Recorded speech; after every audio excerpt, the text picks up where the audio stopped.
महाराज जी, हम जानना चाहते हैं कि आपने इस वेश में कब से, कितने वर्षों से आपने ये धारण किया? कितने वर्ष? हाँ, ये तो छोटी सी पूजन करते थे हम, और घर में सभी काज भी करते थे, और मातेश्वरी बताती थी तो एक जोत रखते थे। सियाने लोग जो है, बाजू में ही मड़िया है महामाया की, ठीक, तो बच्चे लोग खेलने जाते तो अपन भी खेलने जा रहे हैं, आरती हो रही है, वहाँ बजा रहे हैं, गा रहे हैं, जवारे निकल रहे हैं, मूर्ति निकल रही है, अपन मूर्ति सजा रहे हैं, अपन भी नाच रहे हैं, आनंद ले रहे हैं, सरें भर रहे हैं, लोग बाग भर रहे हैं तो अपन भी भर रहे हैं। लो साहब, आदत पड़ गई, धीरे धीरे धीरे धीरे ऐसी आदत पड़ गई, मातेश्वरी सपने में आने लगी। अब मातेश्वरी जब सपने में आने लगी तो अब क्या करें? अब वो तो चीज़ हम छुपाए अपने मन में रखे रहे, किसी को नहीं बताया, किसी को कुछ नहीं बताया, ना माता को, ना पिता को, ना भाइयों को, ना बंधु को, किसी को कुछ नहीं बताया। अपना कार्य अपन करते रहते थे। हमारी बचपन से याद है तो सुबह सकारे उठना, सुबह ही नहा लेना, कितनों ठंड पड़े मटके के पानी में नहा लेते थे। हमारे घर के भी आश्चर्य में रहते थे कि ऐसा क्या है साला जादू जो प्रतिदिन नहाता है और प्रतिदिन ऐसा करता है, और तिलक तो हम भैया शौक है बचपन से ही लगाते। वो मातेश्वरी की महाकृपा है, क्या महाकृपा है, और अपन तो किंग की तरह शुरू से जिए। आज भी मातेश्वरी ने देख लो आप, प्रथम खेती दूजा व्यापार, कर्म फूटे तो भीख मांगने जाए। कर्महीन संत नहीं है ये, कर्मण्यवादी गरस्ते विनाशने महाफलेषु कदाचन, ये कर्महीन नहीं है। ये 8 घंटा इस पूजन में लगते हैं। पहले भी हम पूजन करते थे, प्रति 3 घंटा नहाए फिर आरती, फिर 3 घंटे में फिर आरती। और ऐसी पूजा नहीं थी प्यारे भाई, पसीना आ जाएगा देख लेते तो हैरान हो जाते क्या। हाँ, कंटिन्यूटल उसमें बेलों का हवन, गीले बेल कभी सुने? गीले बेल आप सुन लो, गीले बेल सेहत लगा के दे धनाधन, क्या आवाज़ आती थी, लोग भाग जाते थे। 20 गड्ढे पे ही आश्रम, तो विचार की बातें हैं, ऐसे होते संत काहे जाते हैं। गांव के गांव में मैं सिद्ध हुआ हूँ, गांव के गांव में सब कुछ हुआ है? बड़ी विचित्र माया है। अब जब माँ ने बड़ा कवच दिया तो फिर इतना बड़ा कवच दिया, जब इतना बड़ा कवच दिया तो उसको भी हमने ईमानदारी से किया। हमने कहा अब देखें आखिरकार ईश्वर कहाँ है। करते गए लो साहब, बड़ा कवच मिल गया, बड़ा कवच मिल गया 96 में। जब 96 में बड़ा कवच मिला और जब जे रखा और जैसे ही वो सिद्ध हुआ, और बस 13 में ये पूरा धारणा। 2010 में हम जब इधर आए तो इसमें केसरी कलर था, अखाड़े में थे। यहाँ से मेरे 2010 में गंगा जी हमारे साथ में गई हुई थी, 2010 में गंगा जी गई, और उसके बाद में फिर देवताओं का आगमन लगने लगा। तो आज रोम रोम में देवता विराजमान है। इस प्रकार का कार्यक्रम बचपन से चल रहा है। और संन्यास धारण की बात करो तो अब सन्यासी तुम शुरू से रहे, हमें तो पता ही नहीं था। फिर माँ ने बताया कि श्री 1108 श्री सालग्राम नंद महाराज लिखें, तो हमने फिर श्री 1108 श्री सालग्राम नंद महाराज लिखा। सालग्राम नंद शुरू से ही नाम है, आज भी सालग्राम नंद है। सर्वस में इतना फेर हो गया कि 3 सीरी लग गए, 1108 लग गया। कुछ नहीं, 1108 का अर्थ ये है जो अनंत पूजा करता हो वो 1108 है, जिससे देखते ही से बिल्कुल सारा रोग नष्ट।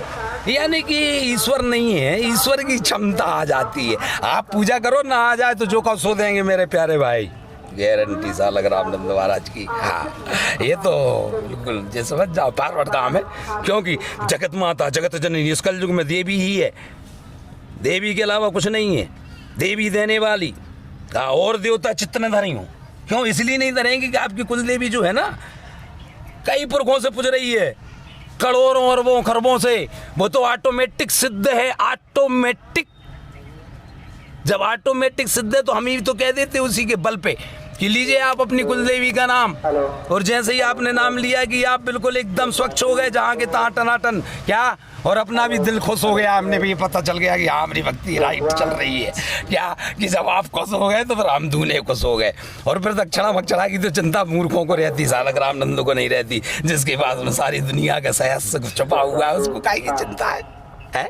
यही हम शिक्षा तुमको दे रहे हैं कि यार जो हमने पाया है वो तुम भी पालो, यही हम सोच रहे हैं। और वो बस इतना ही है कि आप आएंगे तभी आप समझ पाएंगे। और हमारी इच्छा ये है कि आप मान लो 4 आदमी आज ठीक हुए, उनने 4 ने बताया उनको, तो फिर 8 ठीक हो गए, और फिर 8 ने उनको बताया, 16 आ गए, तो फिर 16 दूनी 32 आ गए। ऐसे चलते चलते हम ऐसे अखाड़ों में बैठेंगे, ऐसे चलेंगे तो ढेर सारे ठीक हो जाएंगे। और आप थोड़ी सी और कोशिश करो जीने का राज समझो यार मेरे भाई, कुलदेवी है क्या, बंदूक की गोली की तरह काम करती है, नहीं समझे? आजमा के तो देखो, वही तो मैंने किया है, वही तो तुम कर रहे हो, वही तो संसार कर रहा है। देवी से बड़ा कोई नहीं है। क्योंकि इसलिए कि देवी के बगल में हनुमान जी भी हैं, भैरव जी भी हैं, सब कुछ हैं, समुद्र देव भी है, नाग है, नागिन है, पृथ्वी माता है, सत्य सनातन धर्म है, सारी चीज़ें हैं उसमें। कोई कहीं से वंचित नहीं है, कोई कहीं से कोई देवताओं की कमी नहीं है आपके कुल देवता में। आप कहें महाराज जी अकेले वो तो देवी बैठी, अरे ऐसा नहीं है, वो तो तुम्हारा दिमाग खराब है, ऐसा बिल्कुल नहीं है। उसमें सारे देवता हैं। घर बैठे देवी नहीं पूजी, बाहर पूजन जाए। घर हर पत्थर में देवता हो। परहन पूजो पहाड़, हम तो खुद परहन पहाड़ पर पूज देते, पर घर बैठे ही मैंने सब पाया है। ऐसे होते संत कहे जाते हैं, घर बैठे ही सब कुछ पा लिया, घर बैठे ही सब है, हैं? जिनके हृदय से राम बसे तिन और का नाम लियो न लियो, जिनके द्वारे पर गंग बहे तिन को नीर पियो न पियो। ये है ना बात। जब ये बात जब चलती है ना, तो जीने का राज तो कुलदेवी है ना। जब हमारा मन बचपन से, आज आपका भी तो लगा है, संसार में कौन नहीं है बताओ, नाच देखेगा कोई नहीं है, सबका मन लगा है। किसी का मन धर्म में लगा है, किसी का मन कर्म के चलते भी धर्म में लगा है, कर्म के चलते भी धर्म में लगा है। हमारा भी तो कर्म के चलते धर्म में लगा था, तो धर्म और कर्म दोनों रहने चाहिए नहीं। आज भी तो धर्म और कर्म है।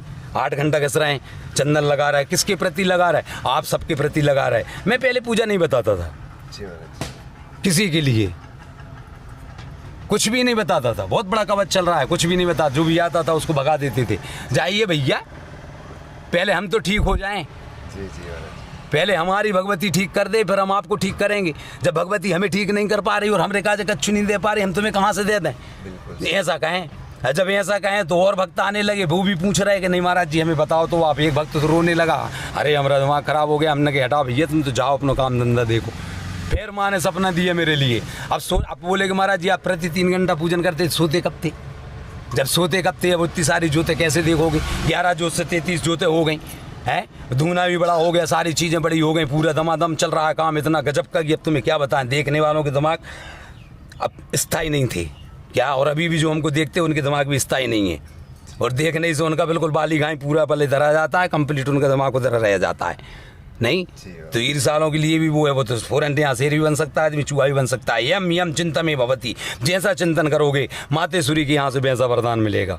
ओरिजिनल रक्त चंदन है, घमंड और गर्वी की बात नहीं है। ये गॉड गिफ्ट है, आपके लिए आया है, और आप सभी लोग इसका बेनिफिट नहीं उठाएंगे तो क्या बताओ कौन उठाएगा? संत तो संतानों की होती, संतान कौन है? फतरा मतरा थोड़ी होती है, यही होती है जनता ही जनार्दन तो संतों की संतान है।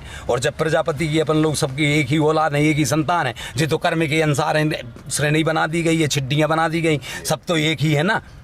जब मातेश्वरी ने ब्रह्मा विष्णु महेश को रचा है, सारी सृष्टि को रचा है, तो उसी में तो अपन है, अपने लिए भी रचा है। मैं भी उसका बनाया बंदा हूँ, उसका आदेश है कि सबके लिए धर्म समझा के आए, सबके लिए ये करें। तो आज उसके कर्म का हम पूरा फल उठा करके आपके लिए दे रहे नहीं, और पूरा वो कर रहे हैं कि भैया आप रहस्य समझें, कुलदेवी है और कुलदेवी के चलते आप काम करें। ये गारंटी है, आप जैसी वीडियो और जैसे आप कुलदेवी का नाम लेंगे, आपका कुछ भी दर्द होगा गारंटी से मिट जाएगा।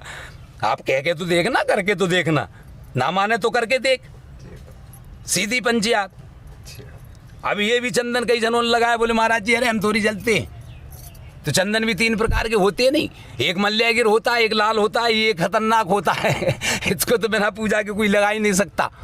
अच्छा बाबा, क्या आप घिस रहे तो मिट्टी निकल रही, हम घिस रहे तो इसी चंदन में चंदन निकलेगा है, और ये जमीन में गिर जाएगा तो नांग बन जाता है। अच्छा। ये भी कड़वी सत्य है, क्योंकि जब इसको लगाए चंदन विष व्यापत नहीं, लिपटे रेत भुजंग। जी बाबा, चंदन विष व्यापत नहीं, लिपटे रेत भुजंग। तो उसमें तो भुजंग लिपटे हैं ना, चंदनों में स्वयं भुजंग लिपटे रहते हैं, उसमें विष व्यापता। पर लेकिन सब शर्त वो है, उसको सिद्ध किया जाता है, और मातेश्वरी कृपा से होता है सिद्ध। ब्राह्मण गुरु सन्यासी, सन्यासी गुरु अविनाशी। जिसका गुरु अविनाशी होगा, love is God, God is love, ईश्वर को भी ईश्वर को पूजने वाला होगा है। सारी सृष्टि को, अब शंकर जी में तो सो रहा है, विष्णु अपने आराम कर रहे हैं, प्रेम से अपने लोग भजन में लगे हैं, विष्णु भगवान ही भजन में लगे, सरस्वती भी लगी है, ब्रह्मा जी भी लगे। तो फिर जागृत कौन है देवता? अरे जागृत अपनी कुलदेवी है, कहा अपनी कुलदेवी जागृत है। मैं कह रहा हूँ आप नाम लेके देखना, आनंद आ जाएगा कुलदेवी का। हम तो कह रहे हैं आप ही लोग खड़े हैं, आप लोगों को कैसा लग रहा है?